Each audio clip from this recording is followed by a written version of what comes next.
देखिए, सोचिए, हम मायोपिक विजन के साथ काम करने वाली सरकार नहीं है।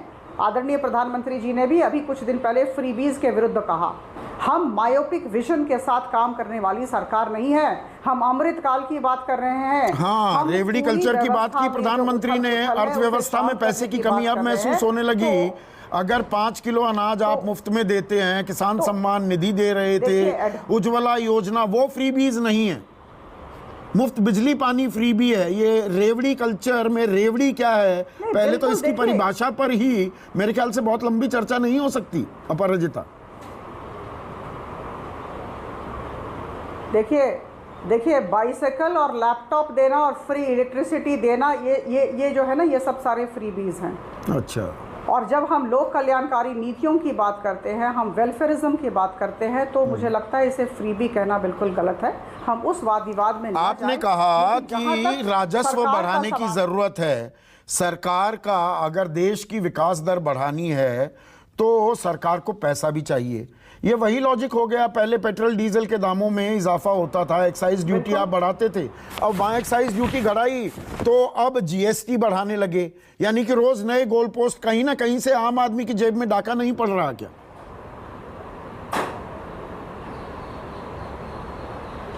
नहीं, देखिए, मैंने कहा, मैं पुनरावृत्ति करूंगी कि यह सरकार लॉन्ग टर्म मेजर्स में विश्वास करती है। हम एडहॉकिज्म से दूर रहते हैं, हम एडहॉकिज्म का विरोध करते हैं। और मैं आपको बताना चाहूँगी कि जिस तरह के पदक्षेप प्रधानमंत्री जी की सरकार ने लिए हैं, लगातार आप 2014 से अभी तक देखें, आर्टिकल 370, 35A से ट्रिपल तलाक तक और सिटीजन अमेंडमेंट बिल, ये सब ऐतिहासिक पदक्षेप हैं। जीएसटी भी एक ऐतिहासिक पदक्षेप है। तो जब 5 साल में अभी तक स्ट्रीमलाइन नहीं हो पाया, और हम समीक्षा करते हैं बीच बीच में, मिड टर्म असेसमेंट्स होते हैं।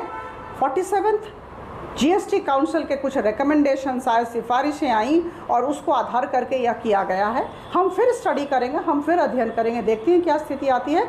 लेकिन लॉन्ग टर्म मेजर्स है।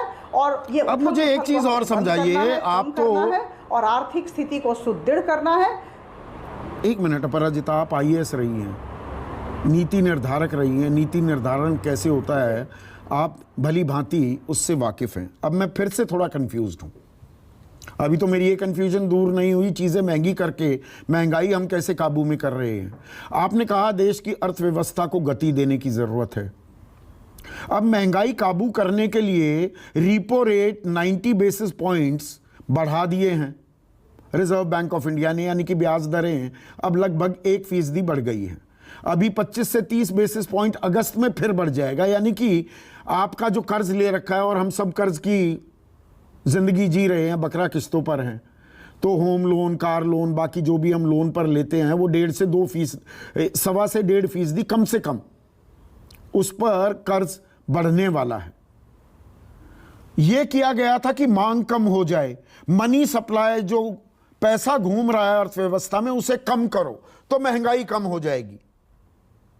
एक तरफ तो अर्थव्यवस्था पर ब्रेक लगा रहे हैं, दूसरी तरफ आप कह रहे हैं कि हमें पैसा चाहिए अर्थव्यवस्था को गति देने के लिए। मतलब does the left hand know what the right hand is doing? दाएं हाथ को पता है बाएं हाथ क्या कर रहा है? मैं आपको बताना चाहूंगी कि देखिए, मैं कहना चाहूंगी, एक देश जैसे हमारे देश में क्या हो रहा है, ये जो पूरी बातें हो रही है अर्थव्यवस्था में, इसे दूसरे देशों के साथ भी कंपेयर करके देखा जाए, तुलनात्मक अध्ययन की जरूरत है।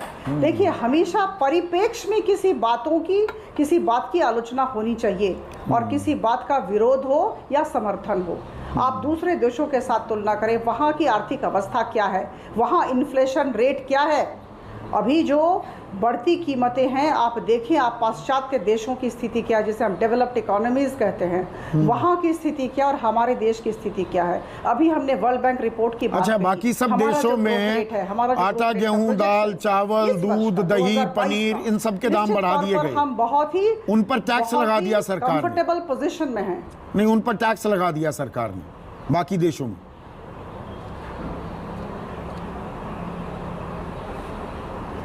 आप दूसरे देशों के फिस्कल पॉलिसी का अध्ययन करें, आप डेवलप्ड इकोनॉमीज का अध्ययन करें, अभी के परिप्रेक्ष्य में रशिया यूक्रेन कॉन्फ्लिक्ट, कोविड से हम निकल रहे हैं, जूझ के निकले हैं, तो मुझे लगता है इस संदर्भ में अगर हम देखें तो मुझे लगता है कि ठीक है। हमारे देश की स्थिति आलोक बहुत